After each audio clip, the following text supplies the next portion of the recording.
आखिरकार कब तक भाजपा सरकार जनता को गुमराह करेगी?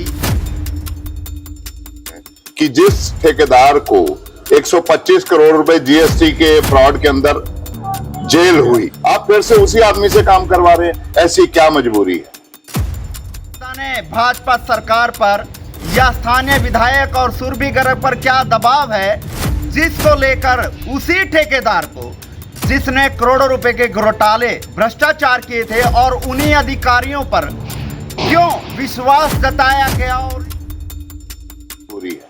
और वो आदमी, वो अधिकारी जो भ्रष्टाचार में लिप्त थे, जिनके खिलाफ पर्चा दर्ज किया गया इसी प्रोजेक्ट में, आज वही इसकी देखरेख कर रहे हैं। 3 साल पहले जिस मटेरियल को लेकर सिटी स्केयर की शुरुआत की गई थी, उसी मटेरियल पर दोबारा से सिटी स्केयर का काम जो है वो शुरू कर दिया। इसकी स्ट्रेंथनिंग क्या है? क्या ये बर्दाश्त कर पाएगी? कल को ये गुजरात जैसा कोई कांड तो नहीं हो जाएगा? जो पहले 125 करोड़ का घोटाला कर चुका है, क्या वो ठेकेदार अब इस काम को दुरुस्त कर पाएगा? बड़ा ये मेरे लिए भी बड़ा दुर्भाग्य का विषय है कि हमारे योजस्वी तेजस्वी स्थानीय विधायक ने उस जर को, उस रस्ट को, उस जंग को देखते हुए भी उसके बारे में कोई टिप्पणी नहीं करी, उसे बदलने के लिए नहीं कहा। भविष्य में जो गुजरात में जो पुल गिरा, वो कांड कहीं कैथल में ना हो जाए। लेकिन हाँ, आदरणीय कुलदीप मलिक जी जो इस समय मौके पर ईओ हैं, वो उस टाइम सेक्रेटरी थे, उनका नाम उस एफआईआर के अंदर है। हमारे एमई आदरणीय राजकुमार जी का नाम उस एफआईआर के अंदर है और अभी तक जो एफआईआर क्वैश नहीं हुई है। अगर एफआईआर क्वैश नहीं हुई है और इनके खिलाफ पर्चे चल रहे हैं तो इसका मतलब संलिप्त तो थे।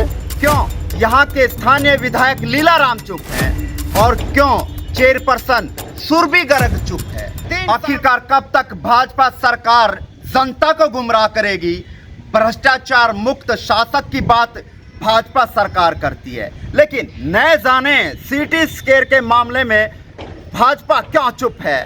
क्यों यहाँ के स्थानीय विधायक लीलाराम चुप हैं और क्यों चेयरपर्सन सुरभि गर्ग चुप है? 3 साल पहले कैथल का ड्रीम प्रोजेक्ट सिटी स्केयर भ्रष्टाचार की भेंट चढ़ चुका था, जिसमें करोड़ों रुपए के भ्रष्टाचार के मामले में कुछ अधिकारी और ठेकेदार और कुछ राजनेता के लोग सम्मिलित जो पाए गए थे, यानी कि सीएम फ्लाइंग द्वारा उन पर एफआईआर दर्ज की गई थी। लेकिन उसके बाद ऐसे न जाने भाजपा सरकार पर या स्थानीय विधायक और सुरभि गर्ग पर क्या दबाव है, जिसको लेकर उसी ठेकेदार को जिसने करोड़ों रुपए के घोटाले भ्रष्टाचार किए थे और उन्हीं अधिकारियों पर क्यों विश्वास जताया गया और इसी सिटी स्केयर के काम को शुरू कर दिया। 3 साल पहले जिस मटेरियल को लेकर सिटी स्केयर की शुरुआत की गई थी, उसी मटेरियल पर दोबारा से सिटी स्केयर का काम जो है वो शुरू कर दिया। आखिरकार क्या ये सवाल खड़ा नहीं करता कि जहां भाजपा सरकार भ्रष्टाचार मुक्त शासक की बात करती है, उसी ठेकेदार को ठेका दे दिया जाता है। जो ठेका 32 करोड़ का था उसको बढ़ाकर 52 करोड़ 54 करोड़ का कर दिया। क्या भाजपा सरकार इस तरह से भ्रष्टाचारियों को और बढ़ावा देकर भ्रष्टाचार को मुक्त करेगी?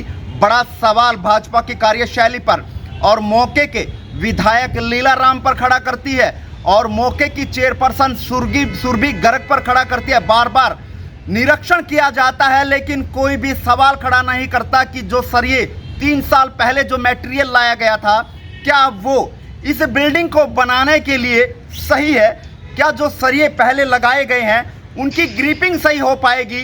क्या जो मटेरियल पहले का लगा हुआ है वो भविष्य में इस बिल्डिंग को सही कर पाएगा? क्या एमई ब्रांच के अधिकारी ये सुनिश्चित कर कोई लेटर, कोई लिखित में कोई ऐसी गारंटी कैथल की जनता को दे पाएंगे? बड़ा सवाल खड़ा करती है, क्योंकि उसी ठेकेदार को ठेका दे दिया गया और बढ़ाकर दे दिया गया। लेकिन बता दूं, जिस ठेकेदार को ये ठेका दिया गया 125 करोड़ के जीएसटी घोटाले में जेल जा चुका है और मामला फिलहाल चला हुआ है। जो पहले 125 करोड़ का घोटाला कर चुका है, क्या वो ठेकेदार अब इस काम को दुरुस्त कर पाएगा? बड़ा सवाल ये भी खड़ा करता है। लेकिन जब ये घोटाला उजागर किया गया था तो उस समय सीएम फ्लाइंग यानी मुख्यमंत्री के उड़न दस्ते ने विभिन्न अधिकारियों के खिलाफ और ठेकेदार और राजनेता जो यहाँ पर इस कमेटी के अंदर थे उनके खिलाफ एफआईआर दर्ज की गई थी। लेकिन उन्हीं बिल्लियों के सिराने के पास दूध जो है वो रख दिया गया दोबारा से, जिसको पहले वो पी चुके हैं। वो अधिकारी भी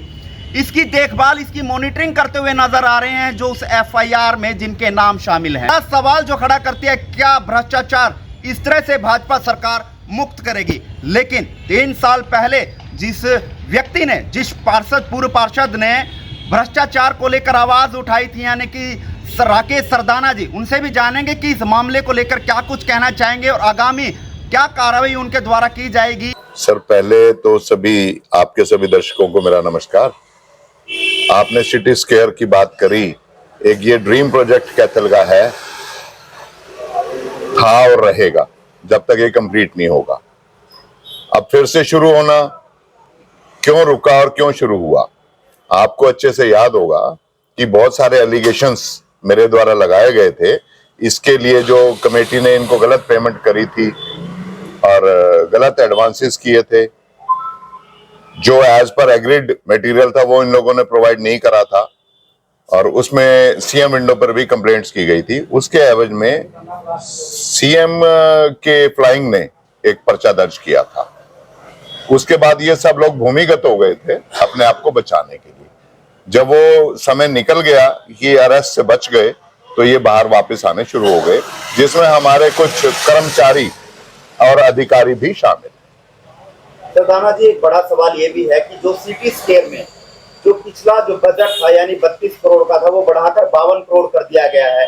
ठेका भी उसी ठेकेदार को दे दिया गया और जो सामान पिछले 3 साल से वहां पे लगा हुआ है, उसी सामान के ऊपर काम जो है वो शुरू कर दिया। कितना सही मानते हैं?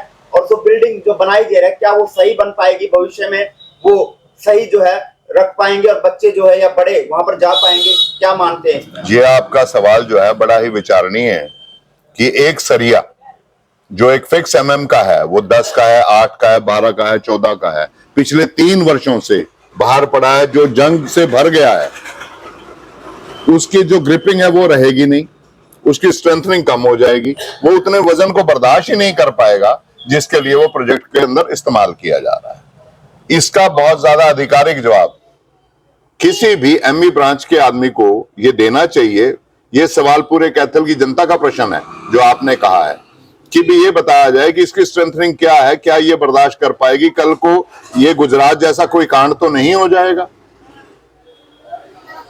मेरा अगला सवाल आपसे ये भी है कि जो लोग भ्रष्टाचार में जो सीएम फ्लाइंग द्वारा जिन पर एफआईआर दर्ज की गई थी, वही लोग और वही ठेकेदार जो है इसकी मॉनिटरिंग करें और वही ठेकेदार इसको बना रहा है, यानी कि भ्रष्टाचार का जो मुक्त का सपना जो भाजपा देखते हैं, कहीं ना कहीं वो झूठ जो है लोगों को बरगलाती है, कहीं ना कहीं गुमराह करते हैं, क्योंकि उन्हीं भ्रष्टाचारी लोगों को देख रेख में लगा दिया गया और उसी ठेकेदार को ठेका दे दिया गया। कहाँ देखते? बिल्कुल साहब, ये सपना है।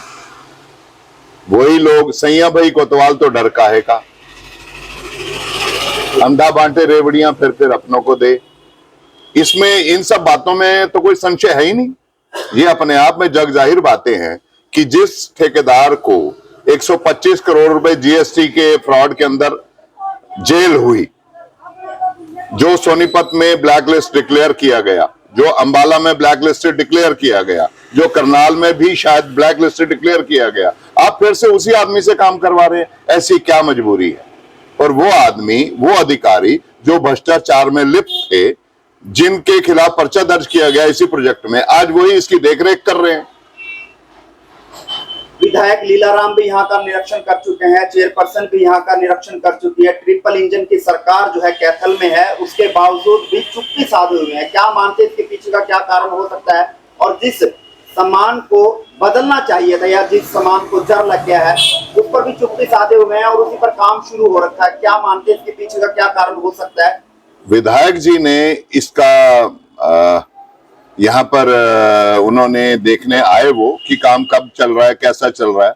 ये मेरे लिए भी बड़ा दुर्भाग्य का विषय है कि हमारे योजस्वी तेजस्वी स्थानीय विधायक ने उस जर को, उस रस्ट को, उस जंग को देखते हुए भी उसके बारे में कोई टिप्पणी नहीं करी, उसे बदलने के लिए नहीं कहा।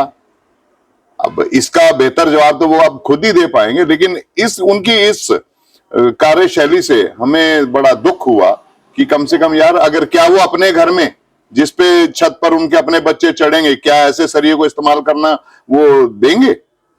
क्या वो इजाजत देंगे कि ऐसा सरिया उनके अपने घर में इस्तेमाल किया जाए? अगर नहीं तो आज वो पूरे कैथल का रिप्रेजेंटेशन है उनके हाथ में, उन्हें ऐसा नहीं करना चाहिए।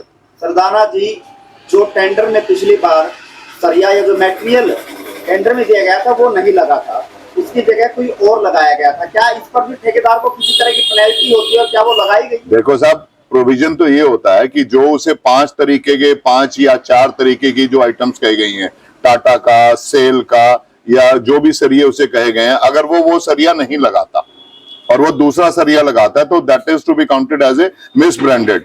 तो 5 रुपए किलो के पैसे काटने की शर्त होती है।